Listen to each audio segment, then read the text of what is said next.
नमस्कार मंडळी, मी प्रतीक. कसे आहात सगळे? मी आशा करतो की तुम्ही सगळे खूपच मजेत आहात. आज आपण एक खूपच इम्पॉर्टंट विषयावरती बोलणार आहोत, तो म्हणजे इन्कम टॅक्स. इन्कम टॅक्स तुम्ही बोलाल मार्केटमध्ये खूप सारे व्हिडिओ अवेलेबल आहेत. ह्या व्हिडिओमध्ये मी असा प्रयत्न करणार आहे की खूपच कठीण ते कठीण गोष्ट तुम्हाला खूपच इझी लँग्वेजमध्ये मराठीतून समजेल. सो इन्कम टॅक्स सुरुवात करताना आपण एक गोष्ट लक्षात घेऊया की माणसाच्या आयुष्यामध्ये इन्कम 5 प्रकाराने येऊ शकते असं भारतीय सरकारला वाटतं. 5 प्रकार म्हणजे कोणते? इन्कम टॅक्सचे 5 हेड, इन्कम टॅक्सची 5 डोकी. ठीक आहे. सगळ्यात पहिलं हेड म्हणजे इन्कम फ्रॉम सॅलरी. सॅलरीच्या मार्फत तुमची जी इन्कम येते ती इन्कम फ्रॉम सॅलरीमध्ये टॅक्सेबल होते. Second, income from house property. तुमचं काही घर असेल आणि त्यातून येणारं जे रेंटल इन्कम आहे ते इन्कम फ्रॉम हाऊस प्रॉपर्टीमध्ये टॅक्सेबल होतं. ठीक आहे. तिसरी, income from business and profession. म्हणजे तुम्ही काही बिझनेस करत असाल, तुम्ही काही प्रोफेशन करत असाल, त्यातून येणारी जी इन्कम आहे ती इन्कम फ्रॉम बिझनेस अँड प्रोफेशनमध्ये टॅक्सेबल होते. चौथी, इन्कम फ्रॉम कॅपिटल गेन. काही प्रॉपर्टी तुम्ही खूप वर्ष आधी विकत घेतली असेल आणि ती प्रॉपर्टी आता तुम्ही विकताय, तर त्यातून होणारा जो बेनिफिट आहे तो चौथ्या हेडमध्ये टॅक्सेबल होतो, इन्कम फ्रॉम कॅपिटल गेन. आणि पाचव्या हेड म्हणजे जे वरच्या 4 हेडमध्ये कव्हर होत नाही ते 5व्या हेडमध्ये कव्हर होतं. त्या हेडचं नाव आहे income from other sources. So as per Indian government त्यांना असं वाटतं माणसाच्या ह्या 5 प्रकारे येतात. Income from salary, income from house property, income from business and profession, income from capital gain and income from other sources. ठीक आहे. तो आज आपण इन्कम फ्रॉम हाऊस प्रॉपर्टीबद्दल बोलणार आहोत. बेसिक चर्चा करणार आहोत, काय आहे. जसे व्हिडिओ डिटेलमध्ये बनत जातील तसं तुम्हाला प्रत्येक गोष्टीचा अंदाजा येईल आणि त्याप्रमाणे तुम्ही तुमच्या इन्कमची प्लॅनिंग करू शकता आणि तुमचा टॅक्स कमी करायचा प्रयत्न करू शकता.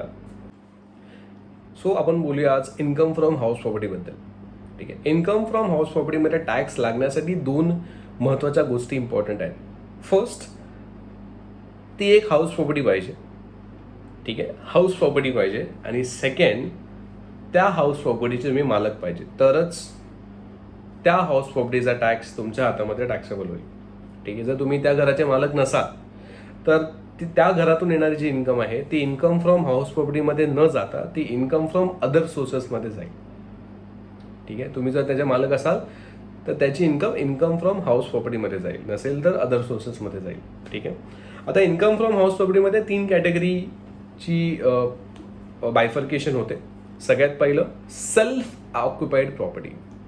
सेल्फ ऑक्युपाईड प्रॉपर्टी म्हणजे तुम्ही एक घर घेतलंय आणि तुम्ही त्या घरामध्ये स्वतः राहताय, त्याला बोलतात self occupied property, SOP. Second, तुम्ही घर घेतलं आणि त्याला भाड्याने दिलेत, लेट आउट प्रॉपर्टी. आम्ही ती घर भाड्याने दिलं त्याला बोलतात लेट आउट प्रॉपर्टी.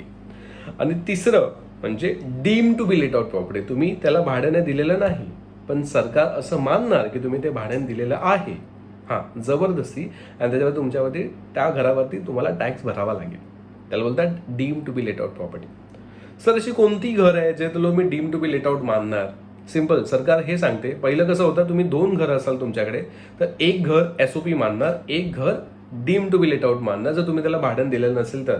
ठीक आहे. आता सरकारने एक घराची बेनिफिट अजून तुम्हाला दिलेलं आहे. तुमच्याकडे 3 घरं असतील. ठीक आहे. 3 घरं असतील, त्यातली 2 घरं सरकार SOP मानणार. म्हणजे सरकार असं बिलीफ ठेवणार स्वतःजवळ की तुम्ही त्या 2 घरात राहताय, आणि जे तिसरं घर आहे ते तुम्ही भाड्याने नाही दिलं तरी मानलं जाणार तुम्ही भाड्याने दिलं, त्याला deem to be let out property घोषित करावं लागणार.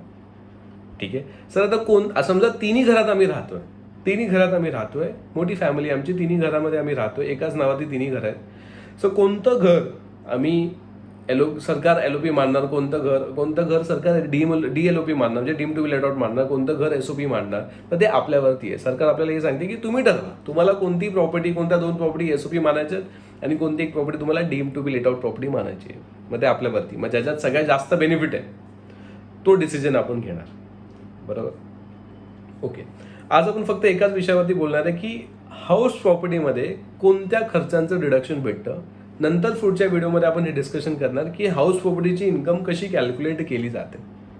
ठीक आहे. 2 गोष्टीचं डिडक्शन तुम्ही इन्कम फ्रॉम हाऊस प्रॉपर्टीमधून घेऊ शकता. सगळ्यात पहिलं, स्टँडर्ड डिडक्शन सरकारने इथे दिलेलं आहे, 30% ऑफ NAV.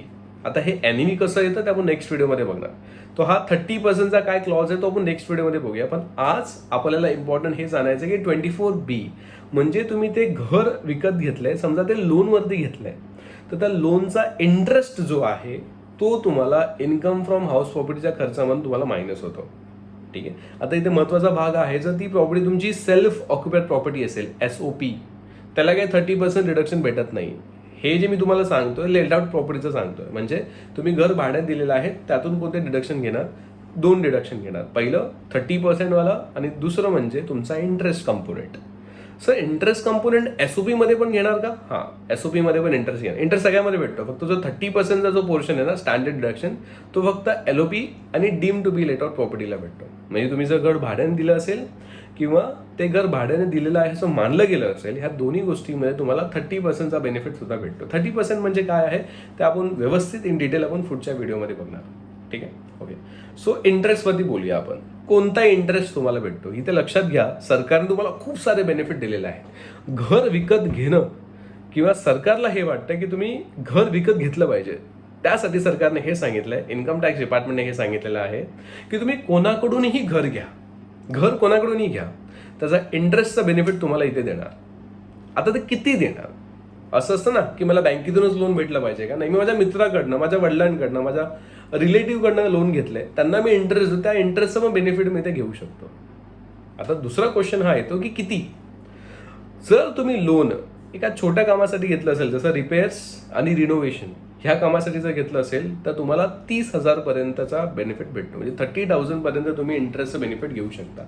भले तुम्ही खर्च जास्त केलेला आहे, त्याचा इंटरेस्ट जास्त आहे. समजा तुम्ही घर रेनोव्हेशनसाठी बँकेतून लोन घेतलं 2 लाख रुपयाचं, ज्याच्यावरती इंटरेस्ट तुमचा फॉर एक्झाम्पल 10 लाखाचं लोन घेतलं, इंटरेस्ट कंपोनेंट तुमचा 50,000 आहे, तुम्हाला बेनिफिट किती भेटणार इथे? 30,000चं. पण तुम्ही जर लोन घर विकत घेण्यासाठी जर घेतलं असेल किंवा घर बांधण्यासाठी जर घेतलं असेल, हा मोठा खर्च आहे, मग त्या खर्चासाठी तुम्हाला बेनिफिट भेटतं 2 लाखाचं. समजा. आता हे कोणासाठी बोलतोय मी? जे घर तुमचं सेल्फ ऑक्युपाईड प्रॉपर्टी आहे त्याचं बोलतोय. ठीक आहे, जे घर तुम्ही स्वतः राहता त्यासाठी ही लिमिट आहे 30,000ची आणि 2 लाखाची. जर तुम्ही घर भाड्याने दिलंय, समजा तुम्ही बँकेतून लोन घेतलं, घर विकत घेतलं, ते घर भाड्याने दिलं म्हणजे लेट आउट प्रॉपर्टी, मग त्या केसमध्ये तुम्हाला इंटरेस्टवरती काहीही रिस्ट्रिक्शन्स नाही. जेवढं पण इंटरेस्ट तुम्हाला बँकेला द्यावा लागतोय तेवढा इंटरेस्ट तुम्ही इथे क्लेम करू शकता. ठीक आहे, परत मी एकदा सांगतो, जर तुम्ही त्यांची सेल्फ ऑक्युपाईड प्रॉपर्टी असेल तर तुमचं मॅक्झिमम लिमिट येतं 30,000चं आणि 2 लाखाचं रिस्पेक्टिव्ह विथ द खर्च. ठीक आहे, म्हणजे छोटा खर्च असेल तर 30,000 मॅक्झिमम, आणि जर मोठा खर्च असेल तर 2 लाख. पण जर तुमची भाड्याची प्रॉपर्टी असेल, भाड्याची प्रॉपर्टी म्हणजे तुम्ही घर घेऊन भाड्याने दिले, त्या केसमध्ये इंटरेस्टवरती काही लिमिट नाही आहे. ठीक आहे, जेवढं बँकेला तुम्ही इंटरेस्ट देताय तेवढं तुम्ही क्लेम करू शकता. समजा. अच्छा, deem to be let out property, जी तुमची घर मानली जाईल की भाड्याने दिलंय, भले रियालिटीमध्ये नाही दिलंय, त्या घरला पण इंटरेस्टचा काही लोड नाही. बिकॉज हे बघा, सिम्पल क्लॉज आहे, जिथून तुम्ही सरकारला पैसे कमवून देताय तिथे सरकारला तुम्हाला बेनिफिट द्यायला काही प्रॉब्लेम नाही. कारण का लेट आउट प्रॉपर्टीमध्ये आणि deem to be let out प्रॉपर्टीमध्ये तुम्ही सरकारला त्या रेंटवरती टॅक्स भरताय, मग सरकारला काहीच प्रॉब्लेम नाही आहे तुम्हाला बेनिफिट द्यायला. पण सेल्फ ऑक्युपाईड प्रॉपर्टीमध्ये तुमची काही इन्कम जनरेट होते का? तुम्ही ज्या घरात राहताय त्या घरातून इन्कम कशी जनरेट होईल? उलट त्या घराची इन्कम निगेटिव्ह असते का? बिकॉज तुम्ही त्याचा इंटरेस्ट भरत असता, तुम्ही इंटरेस्ट क्लेम करता बेनिफिट, आणि त्यामुळे सेल्फ ऑक्युपाईड प्रॉपर्टीची जी कॅल्क्युलेशन आहे ती निगेटिव्हमध्ये येते. ही कशी येते आपण नेक्स्ट व्हिडिओमध्ये बघणार. तर मग मोठामोठी तुम्हाला हे सांगायचं आहे आजच्या पूर्ण सेशनमध्ये, जर तुमचं सेल्फ प्रॉपर्टी असेल तर इंटरेस्टची लिमिट आहे 30 आणि 2 lakhs, आणि तुमची लेट आउट प्रॉपर्टी असेल त्याला इंटरेस्टचा काही लिमिट नाही आहे. ठीक आहे, पुढच्या व्हिडिओमध्ये आपण डिटेलमध्ये कॅल्क्युलेशन बघणार की कशी income from house property calculate केली जाते, त्यामुळे तुमचा इन्कम टॅक्स तुम्ही व्यवस्थित प्लॅन करू शकता. आता पुढचा व्हिडिओ बनवायचा आहे की नाही बनवायचा आहे तुम्ही कमेंटमध्ये सांगा. मी जे आता एक्सप्लेनेशन केलं ते तुम्हाला समजलं की नाही समजलं, त्यामध्ये तुम्हाला अजून काही डाऊट असतील तर तुम्ही विचारू शकता. तुमच्या कमेंटवरती पुढच्या व्हिडिओचं मॅन्युफॅक्चरिंग डिपेंड असेल. ठीक आहे, सो भेटूया नेक्स्ट व्हिडिओमध्ये. तब तक बाय बाय.